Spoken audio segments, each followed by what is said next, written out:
ধর্মের নামে বিদ্বেষ, বিরুদ্ধ স্বর শুনলেই পাকিস্তানি তকমা। পুলওয়ামা হামলার পর এই প্রবণতা আরও বেড়েছে। মোদির পাক আক্রমণের জবাব মমতা বন্দ্যোপাধ্যায়ের। মুখ্যমন্ত্রীর সতর্কতা, এর চরম মূল্য দিতে হতে পারে দেশকে। দেশটা টুকরো হয়ে যাবে না তো? বিদ্বেষ এমন একটা জায়গায় নিয়ে গেছে, কেউ কিছু বললেই বলছে তুমি পাকিস্তানি, আমি সাচ্চাস্তানি। পুলওয়ামা হামলায় গাফিলতির অভিযোগ, অথচ প্রশ্ন করায় দেশদ্রোহী হিসেবে দাগিয়ে দেওয়াও শুরু হয়। এর পরিণতি কি? প্রশ্ন তুলে সুর চড়ালেন মুখ্যমন্ত্রী মমতা বন্দ্যোপাধ্যায়। মনে করালেন যে কোনো ধর্মই একেবারেই আলাদা কথা বলে। ধর্ম মানুষকে হিংসা শেখায় না, ধর্ম মানুষকে বিদ্বেষ শেখায় না, ধর্ম মানুষকে আগুন জ্বালাতে বলে না। ধর্ম মনে শান্তি আনে, ধর্ম আত্মপ্রত্যয় আনে, ধর্ম ভালোবাসা আনে, ধর্ম মানবিকতা আনে, ধর্ম শিক্ষা আনে, ধর্ম সংস্কৃতি আনে। কখনো গোরক্ষকদের তাণ্ডব, কখনো দলিত পিছিয়ে পড়া মানুষকে নিগ্রহের ঘটনা, কখনো কেন্দ্রকে প্রশ্ন করা হেনস্থা। পরিবর্তিত পরিস্থিতি নিয়ে উদ্বেগ মুখ্যমন্ত্রীর। মাঝে মাঝে মনে হয় এদেশে আমি জন্মগ্রহণ করিনি, আমি এই দেশটাকে চিনি না। মাঝে মাঝে মনে হয় আমার মাতৃভূমি আমাকে এই কথা শেখায়নি। মাঝে মাঝে মনে হয় আমার বাংলা মা আমাকে এই কথা শেখায়নি।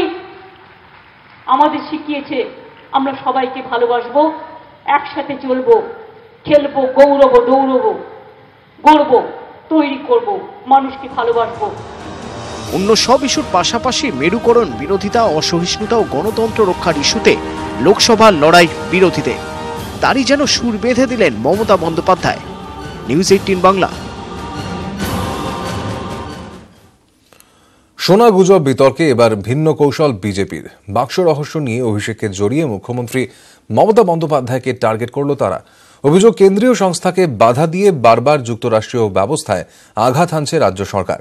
তৈরি করা হচ্ছে সাংবিধানিক সংকট। রাজীব কুমারের ঘটনাও টেনে এনেছে তারা। বিমানবন্দরে সোনা নিয়ে শুল্ক দপ্তরের সঙ্গে স্ত্রীর বচসা। রবিবার পাল্টা চ্যালেঞ্জ ছুড়েছিলেন অভিষেক বন্দ্যোপাধ্যায়। 2 কিলো ছেড়ে দিন, 2 গ্রাম সোনার দাম 7,000 টাকা।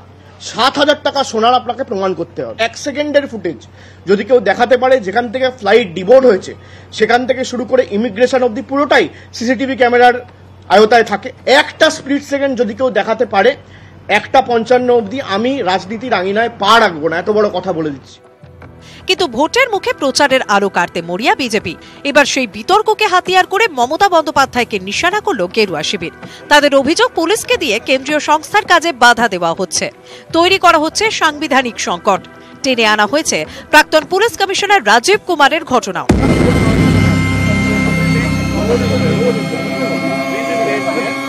The boundaries of federalism in this country are being consistently violated.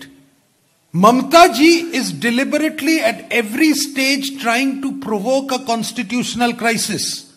पहले बार था कि शारदा का ऊपर, now it is on the basis that her nephew's wife has had her suitcase searched, and how dared the customs do it? ভোটের মুখে ঘোলা জলে মাছ ধরার চেষ্টায় খামতি রাখছে না বিজেপি। देश जानना चाहता है कि आखिर पश्चिम बंगाल की जो सरकार है वो जनता के लिए चुनी गई है या वो सरकार ममता बनर्जी जी के परिजन की रक्षा के लिए चुनी गई। ममता बनर्जी जी को ये बताना चाहिए कि आखिर सूटकेस के अंदर क्या है, क्या रहस्य है सूटकेस का।